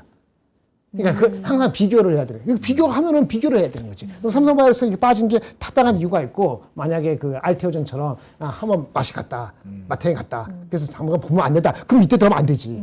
근데 만약에 혹시 그게 아니고 이게 뭐 의례적으로 이렇게 한번 된 거라면 이게 셀트리온은 이때 따라가는 게 맞는 것인가 아닌가라는 생각. 왜? 밸류를 좀 비슷하게 줬으니까. 예, 그렇게 할 수 있는 생각이 잠깐 들어서 말씀을 드리는 겁니다. 잘 말씀 주셨어요. 힌트가 될 것 같고 비교 종목 네, 뭐 이런 기업들 지금 어떤 근거로 하는 건지 이런 부분들을 좀 생각해 볼 필요가 있다. 요거 지금 본부장님께서 오늘 유난히 힌트로 주시는 부분들이 네이버 증권 만약에 이용하시면 그 종목에 들어가시면 종목 분석에 들어가시면 쭉쭉 내려보면은 이제 투자 의견 컨센서스라는 게 쭉쭉 내리면 이렇게 있습니다. 거기 보면은 뭐 목표가, 직전 목표가, 투자 의견, 직전 투자 의견 이렇게 나오는데 이 부분 한번 보시고 한번 생각을 해보자 이런 의견이세요. 다 아시겠지만 네 어디를 보고 계신 걸까 궁금하신 분들 위해서 알려드렸습니다. 오케이 시장 얘기 여기까지 잠깐 끊고요. 광고 잠깐 하고 시장 얘기로 또 돌아가 보도록 하겠습니다. 오기 들어왔죠 두 분. 지금 냄새가 상당하더라고요. 본부장님은 이제 먹는 것도 지금 관심이 없으셔. 오로지 시장에 집중하고 계시지만 잠깐만 혹시 시장 하시다면 또 드셔주셔도 좋을 것 같습니다. 제가 좀 말씀을 드릴게요. 경복궁 LA 갈비입니다. 3+1 최초 구성이고요. 5만 원대 구성으로 이루어져 있는 경복궁 LA 갈비 소개해드리겠습니다. 총 8인분이네요. 30년 전통의 양념갈비 총 1.6kg으로 구성이 되어 있고요. 계산을 해보면 1인분에 7,250원 꼴이고요. 2인분씩 들어있는 게 총 4팩이에요. 그러니까 이제 8인분이 되는 겁니다. 국내산 양파, 배로 만든 경복궁 특제 비법 양념, 명절 가족 모임 주인공이 되는 특급 메뉴다. 이렇게 나와 있는데 일단 두 분 다 시장에 오늘 볼 게 너무 많죠. 아닙니다. 혹시 한번 뭐 한번 먹어볼까요? 네네네.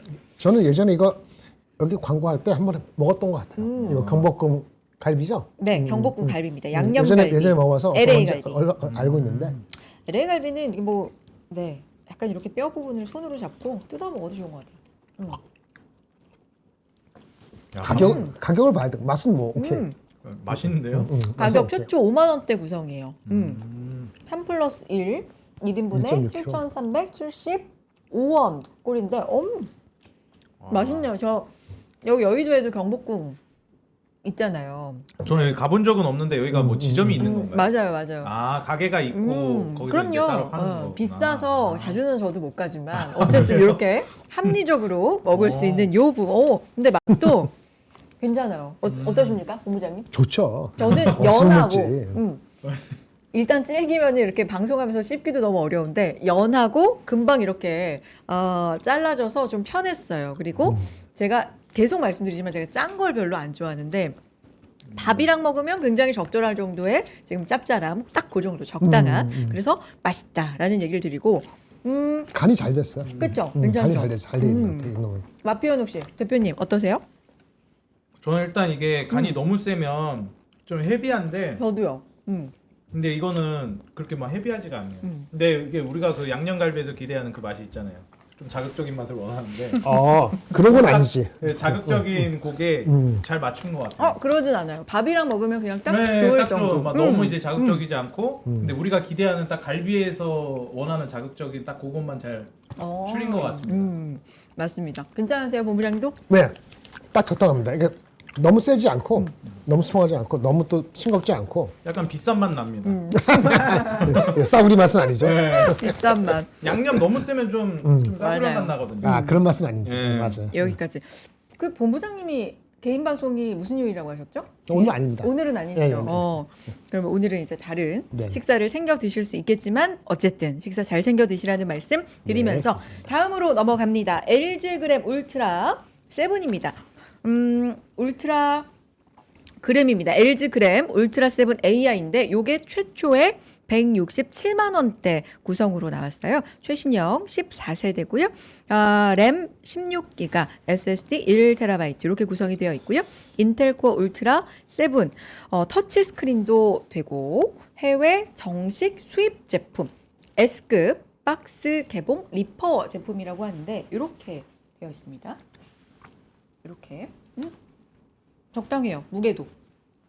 저도 이렇게 노트북 갖고 다니면 무거우면 안 갖고 다니게 되는데 적당하게 LG 그램답게 LG 그램 울트라 7 AI 최초의 167만 원대 구성으로 이렇게 만나보실 수가 있겠습니다. 자, 여기까지 광고를 드리고요. LA 갈비 같은 경우도 이제 진짜로 다음 주에 설인데 뭐 준비하고 계세요? 요즘에 명절 기분이 살짝 좀 설날 세배를 받으세요? 세배를 하세요? 저희 세배 하죠. 아직은 어머니 아버지께 세배를 하고 전 아직 조카도 없기 때문에 받을 나이 얘기하려는 게 아니고. 그러니까 받을 곳은 없어요. 하면은 뭐 걱정할 거 없잖아. 그렇죠? 하면은 받을 것만 있잖아. 예. 세뱃돈 주시고 저는 챙겨야 되잖아요. 예. 얼마나 나가요 보통? 제가 하는 사람은 이제 거의 없잖아요. 우리 어머니하고 장모님밖에 안 계시니까. 그래도 주시지 않아요? 조금이라도. 그분들이 준다고요? 장모님도. 제가 다 드려야지. 위로 드리고 밑에도 드리고 다 주고. 예. 그 이만치 현금으로 합니다. 어쨌든 좋은 날이죠. 3일 정도. 근데 중요한 게 아니고 이번에 설은 아무 필요 없을 것 같아요. 장이 이렇게 좋은데. 뭐가 필요가 없어요? 설이 필요 없어요? 그러니까 선물 주고 자시고 할 것도 없어. 선물도 필요 없고 그냥 장이 좋아서. 그러니까 수익이 있으니까. 그렇지. 그러니까 어르신들은 좀 많이 주시면 좋을 것 같아. 10,000원이었으면 30,000원. 30,000원에서 50,000원. 요즘 뭐 5만 원도 아니고 10만 원, 20만 원 세뱃돈도 주신다는데. 인플레입니까? 인플레. 당연히 있죠. 요즘 애들한테 10,000원 주면 뭐라 그러죠? 아마 기본적으로 한 5만 원 줘야 될걸? 그러니까 이 기준을 모르겠는데 어떻게 주세요? 한 초등학생 정도까지? 저희 집사람이 줘서 제가 정확히 얘기 못하지만 대학생들은 10만 원 넘어가는 것 같고 고등학교, 중학교는 5만 원 이렇게 되는 것 같고 초등학생이 없어서 저는 조카들도 나이가 돼가지고 옛날에 초등학교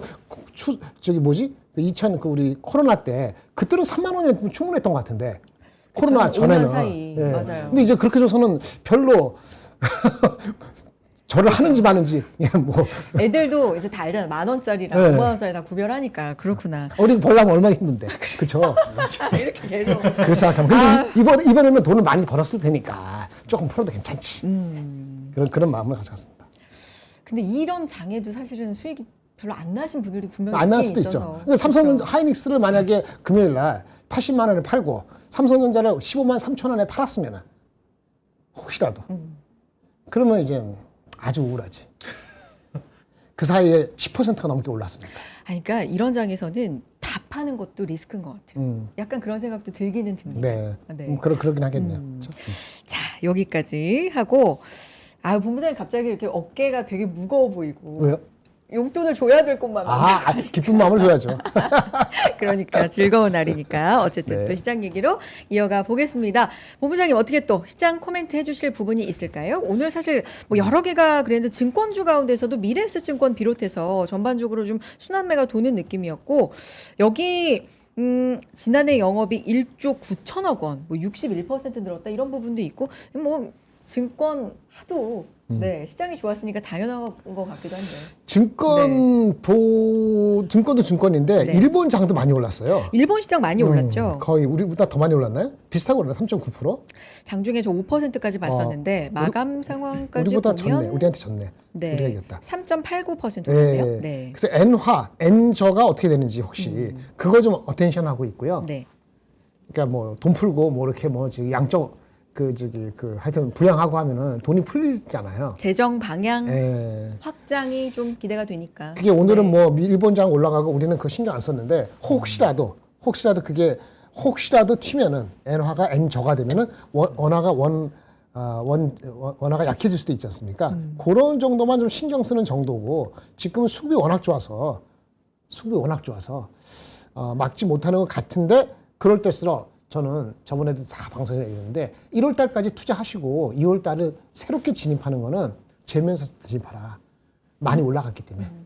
5,200에 잡아서 5,700이 될 수 있지만 5,280에 잡아갖고 5,100이 될 수 있는 상황이 지난주에도 2번씩 일어났잖아요. 그렇죠. 그렇게 안 팔려면은 미리 들어가고 높을 때 들어가지 말아야 되는 건데 하여튼 그래서 저는 1월 달까지 투자했으면은 2월 달 들어왔으면 철저히 많이 빠졌을 때. 그러니까 월요일 같은 날 아니면 금요일 날 오전 이거는 플레이 하면 하지. 근데 거꾸로 화요일 날 다시 10% 말아 올렸을 때 오늘 4몇 프로 장중에 더 올라왔잖아요. 그때 그 꼭지에서 그냥 화딱지가 나서 사는 거 이렇게 사면 안 될 것 같아요. 발끈 러쉬로 이제 그럼- 발끈해서 매수하는. 그 일주일 사이에 그런 게 많았을걸요? 네, 그렇죠. 예, 그래서 언제 들어가는 게 중요하니까 뭐 삼성전자 하이닉스 들어가시는 건 좋지만 아까 말한 것처럼 기세가 확실한 거 더 그런 걸 아니면 새롭게 들어가는 건 조금 더 신중하게 여러분 아세요? 그 돈이라는 게 그 펀드 매니저를 맡기잖아요. 펀드 매니저는 여러분들 돈을 맡기니까 계속 들어와. 그러니까 내가 만약에 저기 한 5천억을 운영하고 있어. 근데 막 여러분들 돈을 줘갖고 투자해. 네. 그러면 한 1,000억이 들어오면 그 돈 또 투자해야 되잖아요. 그렇죠. 그러니까 신규 자금을 투자는 하긴 해야 돼. 근데 기존 갖고 있는 5천억을 갖고 있는 펀드에 이미 90% 돈이 들어가 있어. 운용을 그럼 하고 거기서 있으면. 네. 90% 갖고 있는데 그거를 또 뭘 사고 팔고 이렇게 열심히 할까요? 잘 안 하거든요. 그러니까 신규 자금이니까 이 장은 그냥 유동성 장이에요. 여러분이 돈을 맡겨 돈을 ETF 사면은 장 오르는 거고 그게 아니면은 어느 순간 빠질 때는 우습게 빠질 수 있어요. 다만 거기서 눈에 훤히 보이는 건 반도체는 속도 이슈지만 실적이 좋다. 언제까지 좋냐? 상반기까지는 100% 좋다. 100%. 100%인가? 100%인가? 실적은 계속 올라가는 거고. 그런 말씀 잘 안 하시는데. 100% 맞죠? 100% 좋다. 3분기가 2분기에서 좋으냐? 그 확률은 80%다. 그러면 4분기가 3분기가 좋을 확률은 그도 한 60%다. 네. 그 내년도 상반기가 올해 하반기보다 좋을 확률은 그건 잘 모르겠다. 근데 시장은 반 이상 믿고 있다. 그게 지금 된 거거든요. 네. 그럼 단기적으로 봤을 때 그거고. 그러면 증권은 무조건 그렇죠. 많이 돌리니까 거래량이 예탁금도 더 늘어나겠죠. 이미 1월 달에 80% 늘었는데 2월 달에 갑자기 줄어? 안 줄지. 그러니까 반도체만큼 쇼티지가 지속되는지 여부는 증권주는 모르지만 유동성을 하고 정부가 이렇게 밀어붙이면 거래가 되게 돼 있죠. 그러면 두 개는 넘버가 있어 확실한 거예요. 오버됐는지는 진짜 과거 대비 오버됐는가 이걸 봐야 되는 거고 그 나머지는 이제 재야지.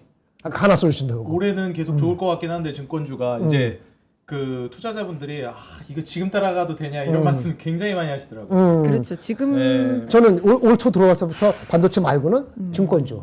이런 그러니까 조선 방산 이런 거는 순환이 되는 거고 한 번씩 지난 가을에 먹었잖아요. 그러니까 다시 올라올 때 그 과거 거를 뚫을 정도가 되면 엄청난 캐탈리스트가 필요한 거예요. 근데 그런 게 조선 방산에서 보이는 건 아니거든요. 근데 원전은 쉬었다가 미국하고 가니까 그나마 원전은 새로운 게 있어서 제가 말씀드렸잖아요. 원전도 올라갈 때 새로운 게 중요한 건데 새로운 거는 원전이 조방보다 낫고 다시 원전에서도 현대건설이 건설이라는 컨셉션 때 사람들이 빨리빨리 목표주가 못 따라간다니까요. 그러니까 그것이 두산 에너비리티 옛날에 얘기한 것보다는 새롭잖아요. 그게 더 가는 거예요. 그렇게 새로운 걸 찾는 걸 보면서 가야 되는 거죠.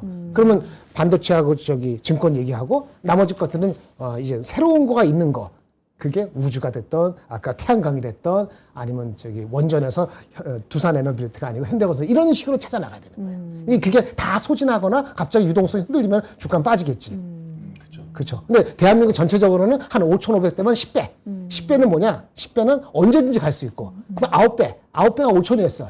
그거 빠지면 쌀 것 같고. 그 거기 왔다 갔다 하는 거다가 캐털리스가 붙으면 과거의 피크는 11배. 그게 6,000이라는 거예요. 그러니까 그렇게 보면은 대충 잠이 잡은 거니까 여기서 너무 급해서 따지 말고 너무 급해서 팔지 말고 저번에 말씀드린 거지만 공포가 왔을 땐 팔아야 돼.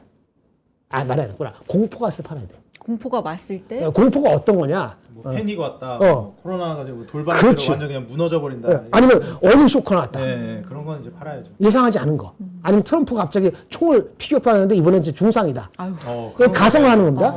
그런 거 하면 그건 공포잖아요. 정말 예상치 못한 변수인데 이게 공포까지 번지는 상황. 그때는 내가 올라갔을 때 잡았어. 잡고 나서 한 5%밖에 못 먹었는데 그 공포 때문에 10% 빠졌어. 그때도 팔아야 되는 거야. 근데 그런 공포가 아닌 불안한 거. 그러니까 지난주에 불안했죠. 2번 정도.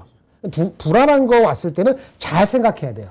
잘 생각하는데 저도 맞지가 않아. 잘 생각한다는 사람들 오해하는데 잘 생각한다는 건 어떤 액션을 취하지 않고 와치하거나 분석하겠다는 뜻이거든. 그 제가 지난주 월요일에 봤을 때 그거는 5% 빠진 거는 불안에 의한 거기 때문에 공포는 아니었거든. 워시가 공포는 아니었잖아요. 그렇죠. 그러니까 불안한 거지. 결정난 것도 아무것도 없는데 그치. 뭐 이 사람 좀 매파적이다 하니까 벌써 금리 인상 한 것처럼 막 판단하면서 그게 빠졌잖아요. 네, 근데 주가 많이 받은 거고. 그 다음에 목요일 했을 때는 제가 얘기했죠. 좀 찝찝하다는 얘기는 저도 불안했거든. 왜냐면 소프트웨어가 이런 도구가 그 이제 아까 그런 조그만 데가 스타트업이 이거를 칠 수도 있는데 이게 대체할 얼마나 빨리 될지는 모르겠고 반응은 했고 근데 그것이 이제 매크로하고 연관해서 반응한 걸 수도 있고 그러니까 제가 판단을 보류한다 그랬잖아요. 어떤 액션도 취하지 않는다 그랬어요. 물론 용기 있는 사람 살 수도 있지만 그러면 그거는 불안한 거거든요.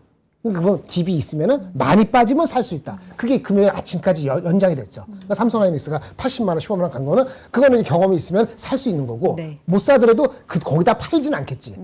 그런 불안과 공포를 구분하면 지금은 공포가 올 것 같은 생각은 드세요?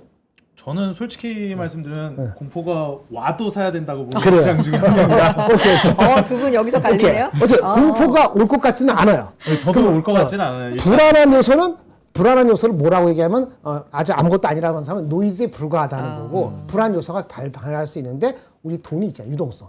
유동성이 없으면 불안이 공포하고 중간에 왔다 갔다 해. 네. 근데 지금 공포까지 못 가는 이유는 뭐냐면 돈이 워낙 많아. 맞아요. 그래서 이 정책이 흔들려지거나 정책을 무시할 짓에는 뭐가 메가톤 중간급이 나오지 않으면은 이 추세가 갑자기 이틀 사이에 장이 10% 빠져가고 공포가 엄습해서 그렇게 될 확률이 실질적으로 낮다. 다만 많이 올라갔기 때문에 아까 10배 가까 11배 갈 수 있지만 10배에서 꽤 오래 있을 수도 있기 때문에 그 종목을 새롭게 고를 때 새로운 돈을 갖고 내가 새롭게 들어갈 때는 좀 재면서 들어가야 된다. 이렇게 말씀을 드리겠습니다. 알겠습니다. 가야되는 끝났네. 집에 가야 되겠네. 그러게요. 어느새 시간이 이렇게 됐습니다. 네. 근데 중요한 말씀을 해 주신 것 같아요. 지금 국면에서 많은 분들께서 좀 이르게 판 분, 아니면 지금이라도 들어가야 되나 생각하는 분들에게 약간의 기준을 이제 제시해 주신 것 같고, 남아있는 얘기 좀 하겠습니다. 자, 그래서, 대표님 혹시 말씀 못 하신 부분, 시장 포인트 있을까요? 뭐 앞서 이제 말씀 거의 대부분 드리긴 했는데 결국에 이제 뭐 뷰티 시장 쪽에서 계속 제약 바이오랑 연결되는 그런 공통 분모 있는 종목들도 보시면 괜찮을 것 같아요. 그러니까 어떤 얘기예요?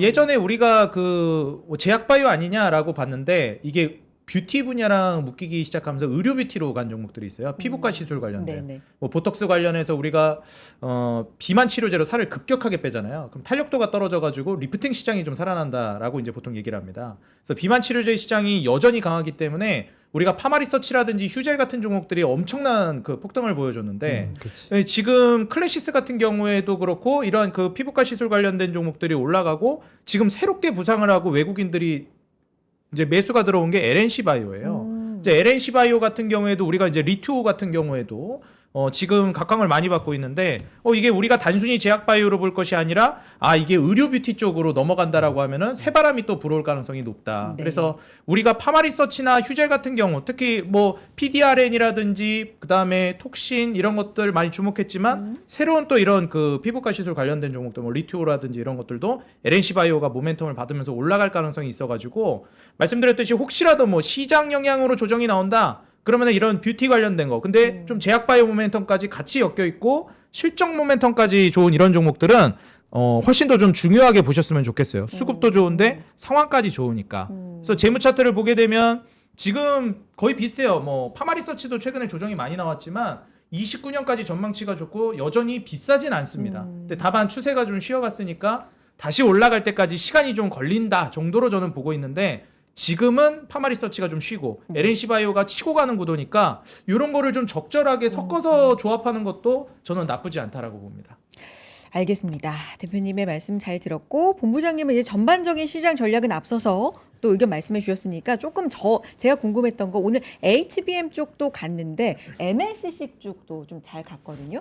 요건 삼성전기? 뭐 삼성전기 비롯해서 요게 좀 이제 됐죠? 예, 그쵸, 좀 삼성전기. 됐죠. 네. 새로운 건 아니지만 뭐 이런 부분도 좀 코멘트 해주실 부분 있으면 좋을 것 같고요. 네, 삼성전기는 MLCC는 그 무라타라든지 네. 또 MLCC 말고도 저 BGA 쪽에 관련되는 그 일본 회사, 그다음에 대만 회사에서 대만 회사 같은 건 먼틀리 데이터가 계속 나오거든요. MLCC가 됐던 저기 FC BGA가 됐던 그런 나오는 걸 쭉 이게 시간이 없어서 얘기를 안 하고 있지만 또 엄청 좋아요. 엄청 좋아요. 엄청 좋아요. 엄청 좋아서 플립칩 우리 사실은 그렇게 되기 때문에 BG 관련되는 건 다른 회사도 있지만 삼성전기가 올라가다가 좀 쉬었죠. 이게 주가가 싼 주식이 아니다 보니까 이거 좀 플레이하기 어렵습니다. 이게 플레이하기 어려워요. 이미 이렇게 오른 사람 플레이하기 어렵습니다. 진짜 어려워요. 근데 이 삼성전기를 더 사는 데 있어서 목표 주가 35만 원, 36만 원, 10만 원 가는데 갖고 계신 분들은 이거 언제 파나 이렇게 하는데 일단 27년도 넘버가 구체화될 때까지 버티셔도 괜찮을 것 같아요. 27년도 뭐냐? 테슬라, 삼성전자가 작년에 갑자기 확 튀게 된 거는 결정적으로 7월 말에 5만 원, 6만 원 한참 있다가 10만 원 확 올라간 게 7월 말에 테슬라한테 오더 받은 거거든요. 근데 그거 관련되는 삼성전기가 또 수리 받는 거예요. 근데 그게 구체화되는 게 언제냐? 내년도인데 뭐 이제 삼성전기도 사실은 테슬라 관련되는 거는 삼성전자로부터 힌트를 얻을 수 있는데 삼성전자가 테슬라 향으로 만드는 그 미국 공장 가동이 오늘 기사가 나왔을 거예요. 10월인가 뭐 장비도 들어오고 어쩌고저쩌고 해가지고 내년에 업앤 러닝 한다는 게 삼성전자 뭐 공장 포 테슬라 이런 얘기가 나오고 뭐 그래서 다시 한번 한 것 같고 원래 그 저기 MSC나 FCBG에 대해서는 미국, 일본이나 저기 뭐야 동남아 저기 대만에서 좋은 뉴스 나오니까 주가가 빠질 수가 없는 거지. 그러니까 주가가 싸냐? 26년만 보면 절대 안 싸죠. 근데 내년도 모멘텀이 얼마나 있을지 모르죠. 네. 애널리스트가 이 예측을 얼마나 했을까? 그건 모르죠. 그럼 근데 애널리스트 추세를 보면 목표 주가 얼마나 보면 목표 주가 어떻게 올라가? 조금씩 올라가죠. 왜 조금씩 올라가죠? 잘 모르니까. 그때 가만히 갖고 있다가 갑자기 이제 나중에 확인돼서 확 올리잖아요. 네. 그때 프로핏 테이킹 하면 돼요. 어쨌든 목표 주가가 많기 때문에 제 원래 룰로 따지면 한 10% 이내로 두면 안 사는 거거든요. 그러니까 10몇 프로 남았었기 때문에 뭐 사는 거를 추천하지는 않지만 갖고 계신 분은 갖고 계셔도 되겠습니다. 알겠습니다. 오늘 여기까지 시간 관계상 들어야 될 것 같고요. 또 두 분과 모셔서 시장 얘기하는 시간 갖도록 하겠습니다. 장인투자클럽의 이창대 대표님, 유니스토리 자산위원 김장열 본부장님 함께했습니다. 두 분 고맙습니다. 네, 감사합니다. 감사합니다. 네. 네, 클로징벨 라이브 오늘은 여기까지입니다. 자, 여러분 오늘 시장에서도 진짜 고생 많이 하셨고 이번 주 지나면 이제 연휴가 기다리고 있기 때문에 뭐 약간은 차익 실현 매물이 나올 수 있을까? 이번 주 내내 좀 그런 부분에 주목해 봐야 되겠지만 아직까지는 오늘까지는 일단 그런 흐름은 없기 때문에 그것도 옛말인가? 뭐 이런 생각도 하게 되는데 이번 주 내내 또 저희와 함께 해 주시면 좋을 것 같습니다. 뒤이어서 또 인터뷰 여의도 인사이트가 이어집니다. 자, 오늘 모실 분은요. KSGI 자산운용의 운용총괄 대표로 계신 목대규현 대표님과 이야기 나눠볼 예정이니까 또 뒷부분도 함께해 주시기 바랍니다. 클로징 라이브 내일 인사드리죠. 여러분 고맙습니다.